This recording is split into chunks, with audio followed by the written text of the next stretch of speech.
In this video, we will discuss the Canada Immigration Plan 2022. This plan was last revised on 18th May 2021 and as per the mandate letter, it will be the backbone of the new plan 2022 to 2024 to be unveiled by the Immigration Minister by 10th February 2022.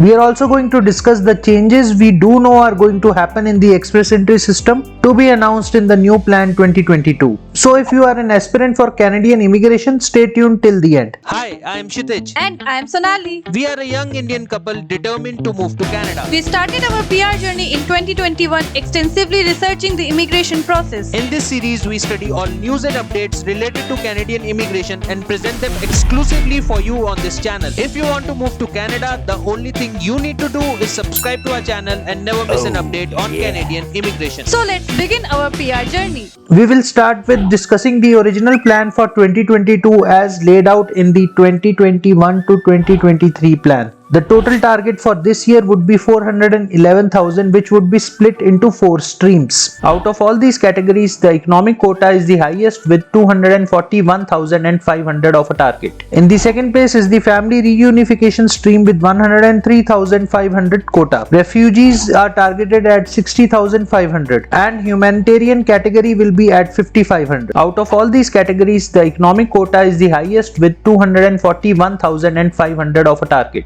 This category has various sub-streams, namely Federal High Skilled with targets of 110,500. This target includes FSW, FST and CEC category. Federal Business with a quota of 1,000. Economic Pilots with target of 10,000 individuals. PNP has 81,000 target this year. AIPP, which is now a permanent program, has a target set at 6,250. A point to note here is that 110,500 is the overall combined target for Federal High Skill category, which includes FSW meant for people working in their home country, FST for people working in some high demand NOCs like industries, maintenance, manufacturing, chefs, etc. and CEC for people with Canadian work experience. Hence, to sum up, the total target would be 411,000 for this year, split into 4 streams, out of which economic stream is the largest at 241k. It contains numerous sub-stream, with the largest being the Federal High Skilled category of quota 110,500, also known as express entry, which includes the FSW, FST and CEC categories. The first major change is addition of some new streams in express entry. These are the exact wordings in the mandate letter. Expand pathways to permanent residence for international students and temporary foreign workers through the express entry system. Now the quota for express entry is fixed at 110,500. So does it mean all the quota for all other categories are reduced to make way for these new streams? All these questions will be answered in the revised immigration plan 2022 to 2024, which will be released by 10th of Feb. As we know for sure that this is happening as the mandate letter is adhered to very stringently every year, and also other points in the letter has already been implemented, like Atlantic Immigration Pilot Program is already a permanent program now. They have prioritized resettlement of Afghan refugees. If you send the minister any email, it is reverted by an automated reply saying that they have launched 2 new programs to help resettle Afghans. Hence, it is a priority as dictated by the mandate letter. So similarly, clearing backlogs will be a priority for IRCC this year as stated in the mandate letter. If you want to know more about this topic, watch this video next explaining the mandate letter in great detail. Also subscribe to Milestone Canada to never miss an update on Canadian immigration. Thanks for watching.